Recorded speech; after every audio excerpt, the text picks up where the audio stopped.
Brigade Palpitaire, 1 BHK, 2 BHK, 3 BHK flats available. Burigere Cross, Bengaluru. Please contact this number. ఇప్పుడు మీరు beginning of your career అంటే హైదరాబాద్ వచ్చిన తర్వాత మీరు ఒక యానిమేటరు చిరంజీవి గారికి కూడా మీ మీద చాలా హై రిగార్డ్.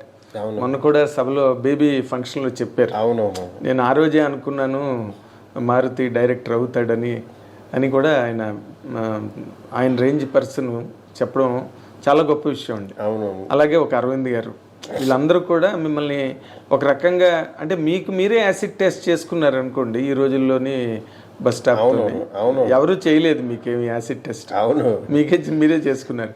బట్ ఒక్కసారి వాళ్ళ తాలూకా ఆ రోజున ఓ చిరంజీవి గారితో అసోసియేషను లేకపోతే అదర్వైజ్ ఇంకా అంతకన్నా పెద్ద అసోసియేషన్ ఏముంటుందండి చిరంజీవి గారి కన్నా సినిమా ఇండస్ట్రీలో. అవునన్నా, అది తలుచుకున్నప్పుడల్లా మీకు ఏమనిపిస్తుందంటే ఆయనకున్న ఇమేజ్ మీ మీద, ఆయనకున్న మీ మీద ఉన్న ఇంప్రెషను అది మీ కెరీర్లో రిఫ్లెక్ట్ అవుతున్నదని అనుకుంటారా?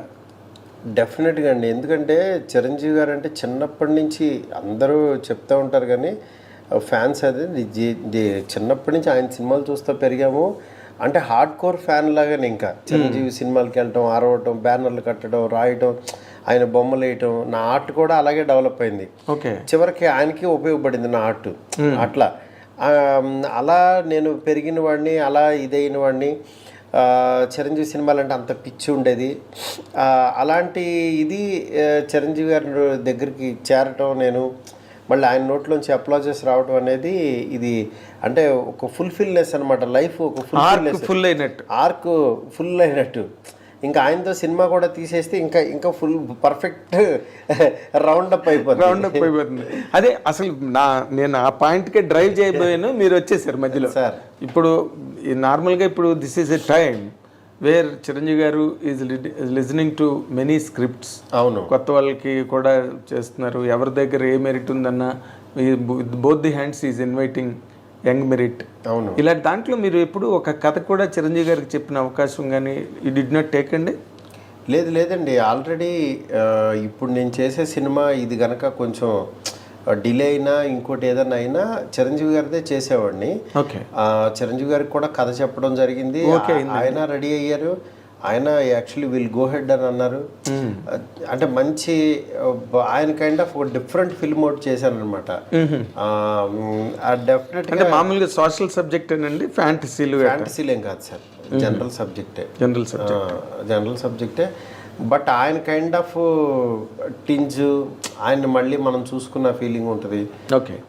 మన చిరంజీవి గారిని టైమింగ్ నేను చెప్పేది మెయిన్ ఆయనకుండే ఒక గరాన మూడు ఒక టైమింగ్ ఉంటుంది కదా. అవును అవును, ఆ కైండ్ ఆఫ్ టైమింగ్ లో ఇంగ్లీష్ ఇస్తరాకులు కట్ట. అవును, కొన్ని డైలాగులు ఆయన చెప్తే, ఆయన నోట్లో చెప్తేనే బాగుంటాయి. ఆయనే కదండి, నేను చూస్తున్నా కదా ఒక్కొక్క స్టార్కి యాక్చువల్గా ఒక్కొక్క ఇది ఉంటుంది, ఒక టైమింగ్, కోడ్ ఉంటుంది. అంటే ఆయన వాళ్ళ యాటిట్యూడే సినిమాకి. వాళ్ళు జనరల్గా మామూలుగా కలిస్తే మనకి మనుషులాగానే మనలాగా మనుషులే కదా అనిపిస్తుంది. అవునండి. కానీ వన్స్ స్క్రీన్ మీదకో లేకపోతే వచ్చినప్పుడు వాళ్ళ లోపల నా సోల్ మాట్లాడుతుంది బయటకు వచ్చి. అవునండి, ఆ సోల్ వచ్చి కనెక్ట్ చేసి వెళ్ళిపోతుంది. అది వాళ్ళు తప్పించి ఎవరో చేయలేరు. ఎగ్జాక్ట్లీ. అలా ఒకళ్ళు పెద్ద స్టార్ కానీ ఇంకొకళ్ళు ఇలా ఉన్నారని అంటే, స్టార్స్ అయ్యారని అంటే అంత ఈజీ కాదు. అవునండి, వాళ్ళు కోడ్ ఏదో అందరినీ హుక్ చేస్తారు. నాని టైము వేరే వాళ్ళలో చూడలేం, నాని గారి టైమింగ్ అవును అది ఆయనలోనే ఉంటుంది. అట్లాగా నవీన్ పోల్సే టైమింగ్ తనలోనే ఉంటుంది. అలా మీకు చూస్తే ఆర్టిస్టులు అందరూ ఒకళ్ళకి కంపారిజన్ ఉండదు చూడండి. అవును, బన్నీ టైమింగ్ వేరే వాళ్ళు మ్యాచ్ చేయలేరు. ప్రభాస్ గారి టైమింగ్ వేరే వాళ్ళు చేయలేరు. అట్లా ప్రతి ఒక్కళ్ళు ఒకళ్ళకొకళ్ళు స్పెషల్ టచ్ ఉంటుంది ఒకటి. సో అయితే చిరంజీవి గారిది మీకు ఓకే అయిపోయింది? ఎప్పుడో అయిందండి. అవునా? అయితే మీరు ఇప్పుడు ప్రభాస్ గారి సినిమా తర్వాత ఏమో చూడాలి ఎలా వెళ్తాను.